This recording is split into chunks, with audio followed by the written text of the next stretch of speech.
Welcome to Hangxiety with Lisa T.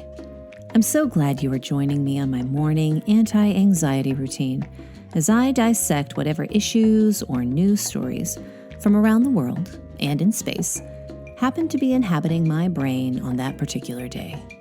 I'm Lisa Timmons, or Timmons Lisa, depending on how you know me, and I like to listen to soothing elevator music while processing some of the most absurd, terrifying, celebrity-obsessed, full-blown late-stage capitalism, climate change, disaster-based news you can possibly imagine, while also narrating over it in a gently informative, classic radio-style DJ voice because, hey, sometimes you just need to hear it that way.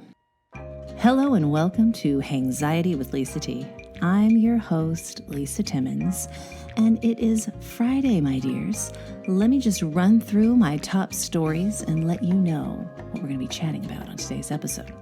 So first up, New Orleans is facing a potential water crisis. Special information for Los Angeles low-income renters with an application window opening for renter assistance. Russell Brand, new allegations against the comedian emerge. And what did Dax Shepard say to Jonathan Van Ness to make him break down during his podcast interview?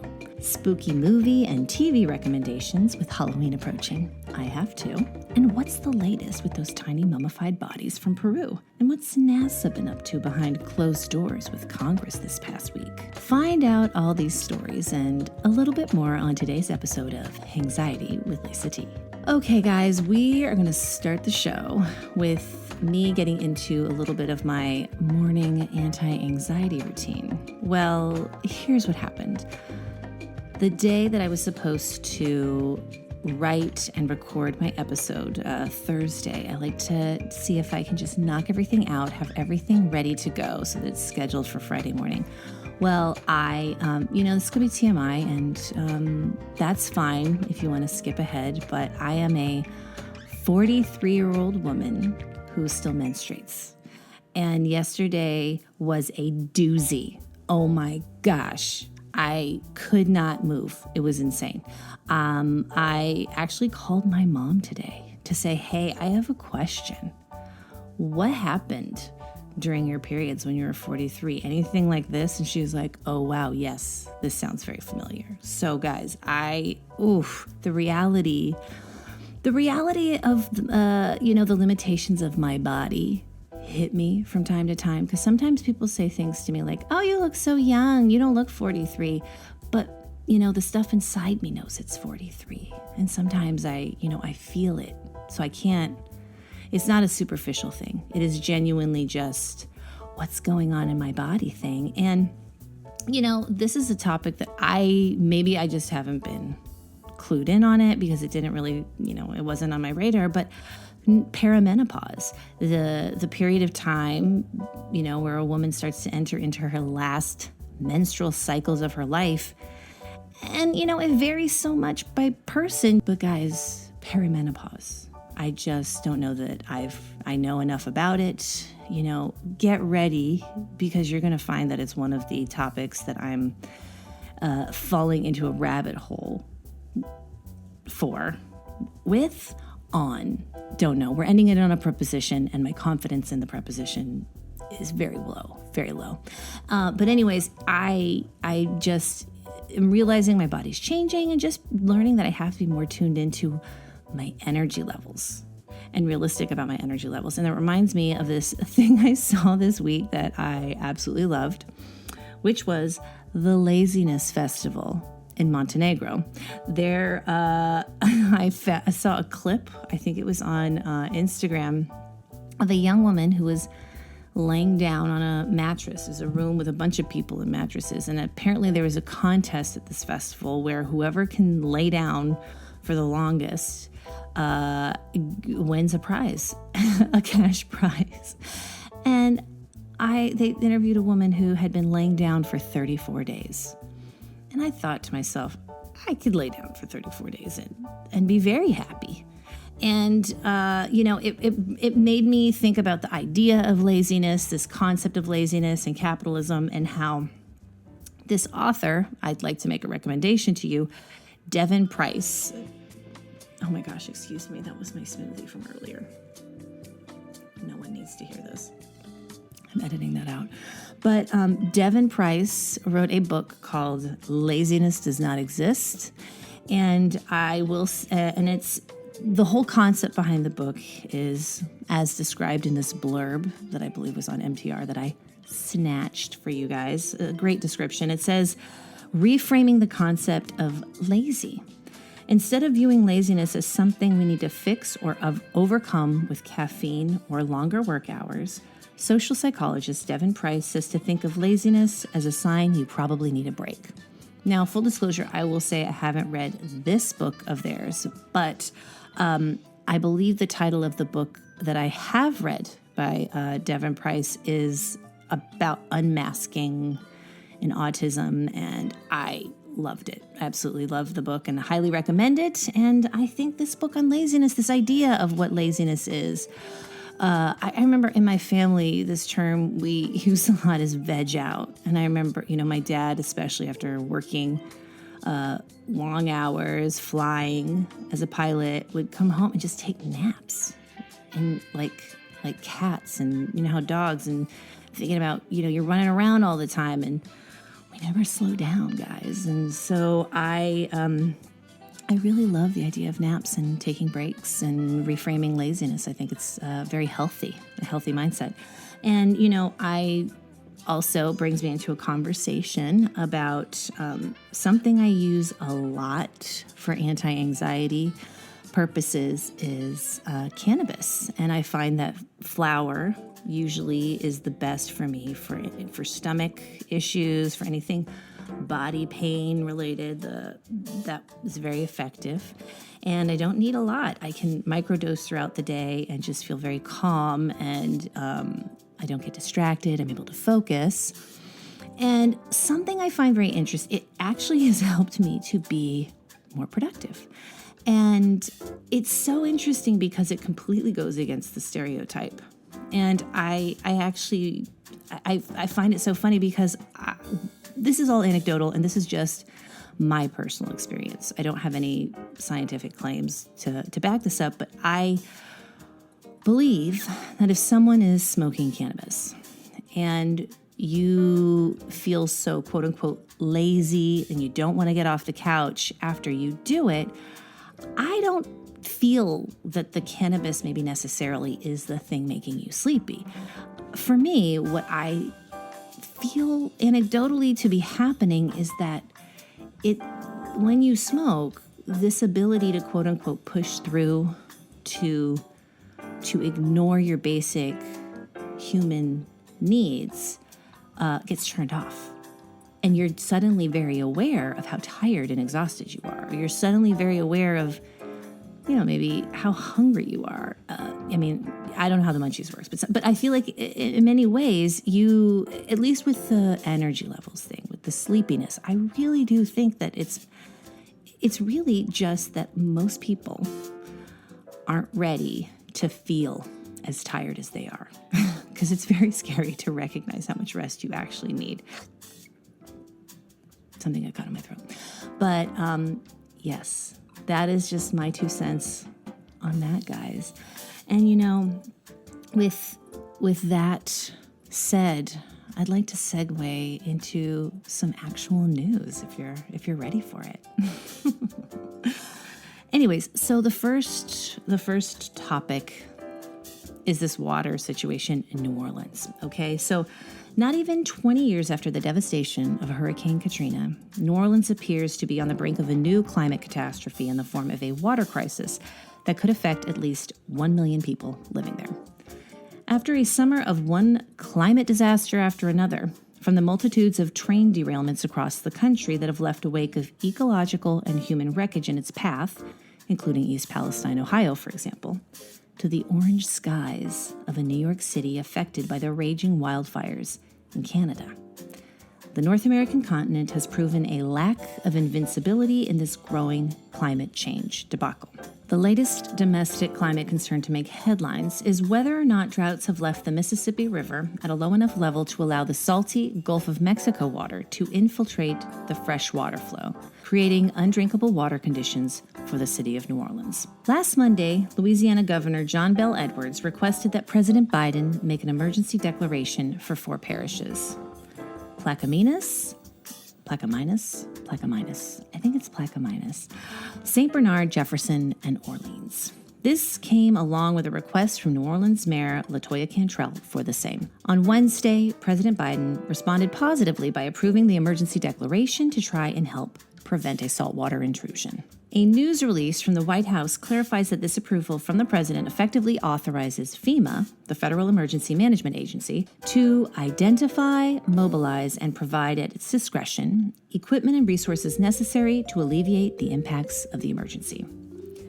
However, with the agency's budget requiring an approval of $16 billion to replenish its coffers by the end of the month, a looming government shutdown threatened by Republican members of Congress appears poised to throw a wrench in the works for everybody involved. The United States is no stranger to high-profile citywide water crises. The infamous Flint, Michigan water crisis started in 2014 and has had lasting consequences to this day. Researching dates for when certain safety benchmarks were reached led me to some confusion. I consistently bumped up against the abrupt twists and turns of this convoluted tale of how the water came to be tainted, and then the long, painful, bureaucratic journey towards finally reducing the water's lead levels to, quote, acceptable levels, whatever that may mean. I'm still not totally sure. As a result, so many years later, many residents still often feel as if they were duped by state and federal agencies over the years, breeding tension and distrust among a wary populace, exhausted from needing to protest vocally and incessantly over basic human rights in their own home country. This years-long saga, highlighted by the stark racial and social inequities that dominate the local government, reinforced by years of white supremacy. This grim reality came to light on a nationwide scale when the predominantly black city's expectation of clean water repeatedly was not met by the state and federal governments.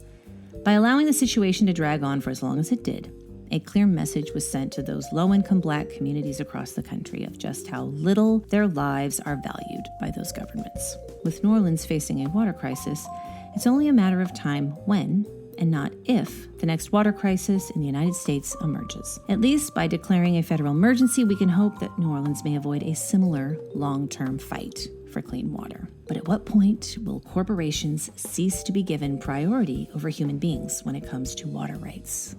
Only time will tell. Some local news now for all of my Los Angeles people. Los Angeles renters. If you qualify, please check out the United to House Los Angeles Emergency Renters Assistance Program, the ULAERAP. Applications for this have opened as of September 19th. At 8 o'clock a.m. and will continue to be open until October 2nd, 6 p.m. So please visit the link. I have it in the description. I'll also just say it so you have it. It's https://housing.lacity.org. This is for low-income renters. I believe it's people who are behind on their rent. Check out the link and investigate to see if you qualify. I am not sure of the details, but I want everyone to have what's available to them. And in other local California news, this literally just in as I'm recording, Senator Dianne Feinstein passed away today, I believe at the ripe old age of 90. And she was one of those politicians who had come into the news recently for being in a position for an incredibly long time, prompting people to question whether or not it was time for her to step down. In addition to that, it appears that a suspect has been arrested in regards to the Tupac Shakur murder case, 1996. Wild stuff, guys. What is old is new. All right, so moving on to some Hollywood stuff. Russell Brand is remaining in the news. Following the news that comedian Russell Brand was accused of sexual assault and rape by several women as part of a joint investigation among various British media outlets, London's Metropolitan Police have now announced the launch of their own probe into the affair. This police investigation will be delving into, quote, non-recent, end quote, sexual offenses alleged to have been committed by Brand in the United Kingdom. As for Brand, he staunchly maintains his innocence, accusing the British media of wanting to censor his voice. Following his demonetization on YouTube, Brand has urged his Instagram followers to join him on the social media network Rumble, which boasts that it is, quote, immune to cancel culture. Other prominent alt-right figures on Rumble include Donald Trump, Ben Shapiro, Andrew Tate, and Tucker Carlson. By fully publicly embracing Rumble as his primary platform, is this a signal that Russell Brand is finally ready to commit himself fully to this new right-wing persona? It looks like he just might have to at this point, as there don't appear to be many other avenues for him at the moment in terms of online influence. Moving on, Dax Shepard versus Jonathan Van Ness.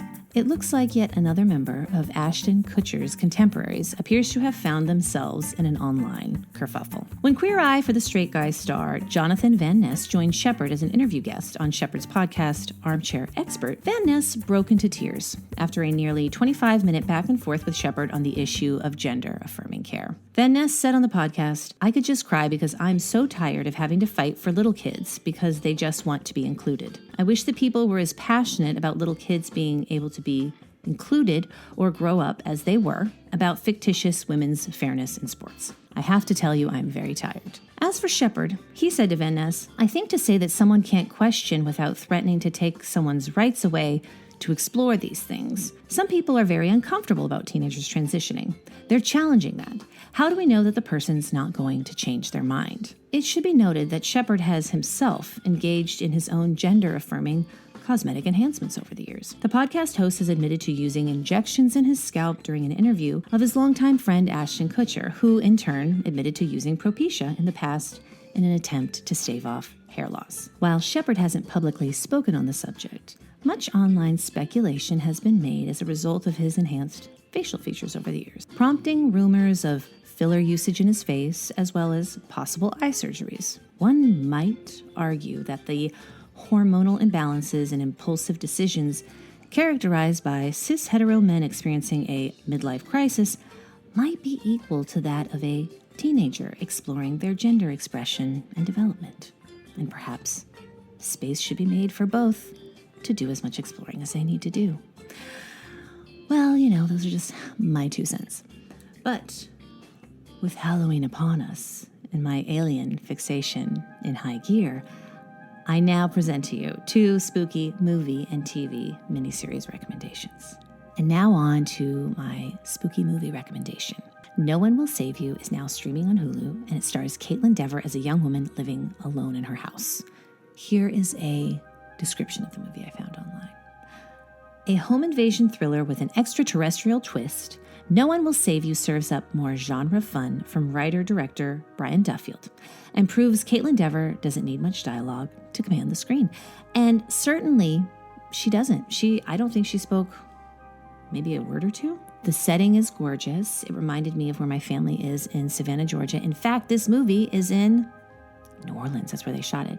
And great acting from this young actress who manages to deliver a highly physical, compelling performance during the hour-and-a-half film in which she barely delivers a single word of dialogue. So highly recommended. The next spooky recommendation is Encounters on Netflix. It is a 4-episode docuseries, and the people behind it are Amblin Entertainment, which is Steven Spielberg's production company, and Vice Media. And I'm going to be honest, Vice Media and their connection with these Saudi investors is very much something that I keep in the back of my head as I'm watching these episodes. But that said, still, keeping in mind the context of who's telling these stories, I gotta say it's pretty compelling stuff. This 4-episode docuseries chronicles 4 separate locations where some of the largest documented group sightings of strange UFO phenomena have taken place in recent human history. Spanning from 1977 through 2011, the encounters discussed take place in locations scattered across the globe, including Central Texas,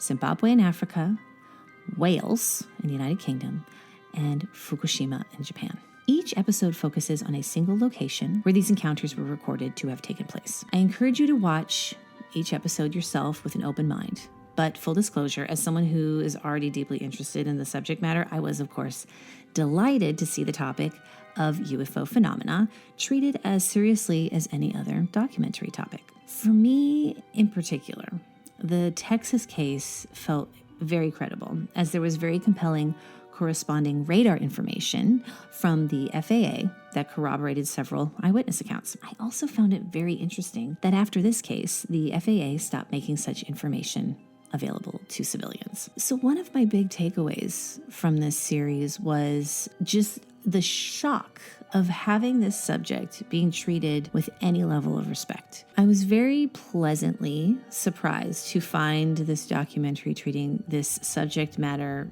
very seriously, and every single person interviewed really emphasized with real-world examples, with retaliation examples in many cases, of what a massive stigma is attached to claiming to have witnessed these things, claiming to have had an encounter, or simply reporting these claims. So I think it cannot be stressed enough how long we have lived with the status quo being you do not speak of these things. And I have to say, this feels very familiar because as a medical user of cannabis, I'm all too aware of how easily stigma can be employed by the powers that be in order to have a chilling effect on any earnest research into a subject matter deemed inappropriate for mainstream audiences. However, in recent years, there seems to be a growing interest among those more within the mainstream who are now eager to stay up to date on what appears to be a developing international storyline about the possible existence of non-human intelligence existing on this planet, or at least visitors of some kind. Speaking of which, let's see what NASA's been up to. Alien news. What's up now, Doc? So just last week, shortly after I uploaded last week's episode, yet another development on the UFO, UAP, non-human intelligence subject took place. So NASA apparently had a closed-doors meeting with the House Oversight Committee earlier in the week. Oh, no, I'm sorry, last week. I believe it was last Friday. This meeting was closed to the media and comes less than 2 weeks after the announcement that the agency plans to offer more transparency to the American public in regards to discussion of the UAP, or unidentified anomalous phenomena, subject. However, after a confusing back and forth publicly, NASA only seems to have engendered more distrust with this inconsistent release of information, and now, most recently, with this secret meeting. After meeting with NASA as a committee member, Congressman Tim Burchett remains skeptical that the agency is being honest about claims that they are not concealing additional UAP data from the House Oversight Committee. The Republican representative expressed distrust in the agency, stating, "Since 1947, our federal government has told us that these things do not exist. Now, 60% of the population thinks we're not alone." There has been an increasing bipartisan effort in Congress to get the Pentagon to be required to provide more transparency on the subject of the phenomenon, most notably with an unprecedented congressional hearing interviewing whistleblowers within the organization taking place this past July, so July 2023. As for those mummified non-human bodies presented to Mexican Congress by Jaime Maussan, the amateur ufologist tells the Daily Mail that he is connected with NASA in order to coordinate a study on the bodies. According to Maussan, an unnamed third-party contractor has been in contact with him about carrying out a, quote, DNA investigation. I will include a link to that Daily Mail article in the description below. It remains unclear, however, just how transparent NASA actually will be when it comes time to reveal what they discover, if they discover anything at all. What does all this mean? Well, most recently in the news, the Department of Defense came under scrutiny when the U.S. military lost a $100 million F-35B jet and subsequently reached out to the American public to ask for help locating the missing aircraft. While this story should be shocking, the amount of money that cannot be accounted by the Department of Defense counts in the trillions of dollars. This stuff happens all the time. In 2022, the Department of Defense failed its 5th audit, when other government agencies are perfectly capable of getting all of their audits done with no problem. But for some reason, the Department of Defense just can't quite get it together and was unable to account for over half its assets, which are in excess of $3.1 trillion, or roughly 78% of the entire federal government. That is an insane amount of money. And stuff. Every year, auditors find billions of dollars in the Pentagon's proverbial couch cushions. So, Why should we care about aliens? A lot of people like to say aliens and the topic of UFOs and any information coming out of the government from whistleblowers is often seen as a distraction. So many years of misinformation being pumped out into the populace, it's very understandable that people are more interested in healthcare and infrastructure repairs and finding renewable energy sources rather than thinking about aliens and the moon and whatever. I understand that. However, an argument to be made for why we should be paying attention is the whistleblowers speaking out in Congress about the Pentagon and the government spending secretly taking place for UAP-related collection activities from within and outside the department, over which neither government representatives nor the tax-paying American public has any knowledge or control, are pointing fingers at trillions of missing dollars that remain unaccounted for. In terms of the U.S. national debt, which often reaches into trillions of dollars, you could say that $1 trillion is roughly enough to cover the debt for about a year, depending on the country's financial situation. This highlights the enormous scale of the government spending and debt. Imagining what recovering a fraction of that missing money, possibly going into the research and development of technology being kept from the American public and even public officials, could mean for how we could finance and start to seriously address the climate crisis in which we are all currently living. If this were the case, the U.S. government could easily afford to pay for FEMA's request of $16 billion, with change left to spare.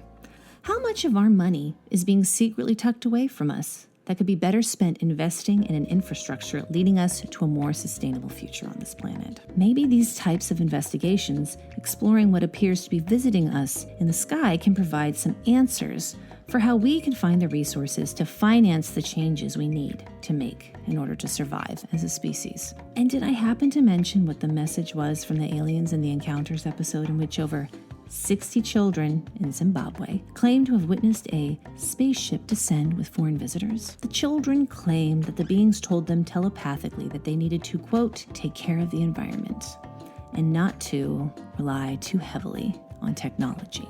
And you know, guys, on that note, I say have a great weekend. Soak in all this news. Enjoy the recommendations I've given you. And, try to keep that anxiety low. Have a good one and sleep well tonight. Bye.